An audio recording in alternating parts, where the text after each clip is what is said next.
Le racisme anti-blanc n'existe pas. Le grand remplacement n'existe pas. L'insécurité n'existe pas. Le wokisme n'existe pas. Les genres n'existent pas. Ta culture et ton histoire n'existent pas. Et toi non plus d'ailleurs. Certainement que tu n'existes pas. D'ailleurs, comment oses-tu seulement prétendre à l'existence, toi, éternel colonisateur, toi qu'il faudrait classer en dehors de l'humanité? Tu dois maintenant apprendre à raser les murs de ta ville. Et comme tes ancêtres ont connu la fierté, tu ne connaîtras que son pendant inverse, la honte. Alors t'en fais pas si tout ça t'est insupportable. De toute façon, tu n'existeras bientôt plus car ton pays travaille à ta propre disparition. L'adoration de l'autre est devenue une haine de soi qu'on nous enseigne à l'école. On te mettra dans la tête que l'autre a non seulement sauvé ton pays, mais qu'il l'a aussi construit, reconstruit, déconstruit. Tout ça pour toi, pour ton bien. Tu lui dois tant, tu lui dois tout. Et on te le répétera tant de fois que bientôt, tu ne remarqueras même plus à quel point c'est absurde. Comme dans ces rêves où on voudrait crier mais où aucun son ne sort. Tous les mots que tu connaissais pour appeler à l'aide sont devenus des injures, des insultes racistes. C'est-à-dire le crime le plus impardonnable de notre époque, celui qu'il faut combattre à tout prix. Et pour le combattre, il faut se débarrasser, progressivement, des gens comme toi. Blanc.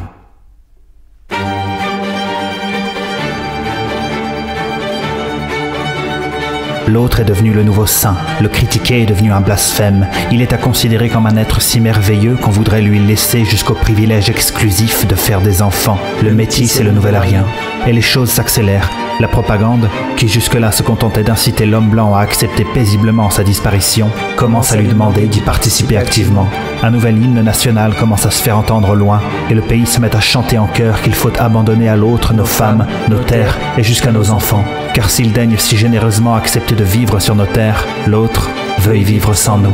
Alors certains, dans un dernier élan de conscience, ont repensé à leurs ancêtres morts par milliers dans les pires conditions pour que la France reste la France. Et ils se sont demandé si ce sacrifice n'avait pas été vain. Et puis ils se sont aussi demandé comment est-ce que la soumission avait fini par devenir une valeur de la République. Et ils n'y comprenaient plus rien. Et parmi eux, il y en avait encore à qui il restait un semblant de fierté. Et c'est cette même fierté qui les empêchait de crier l'évidence, de hurler que le seul racisme qui soit systémique en France, c'est le racisme anti-blanc.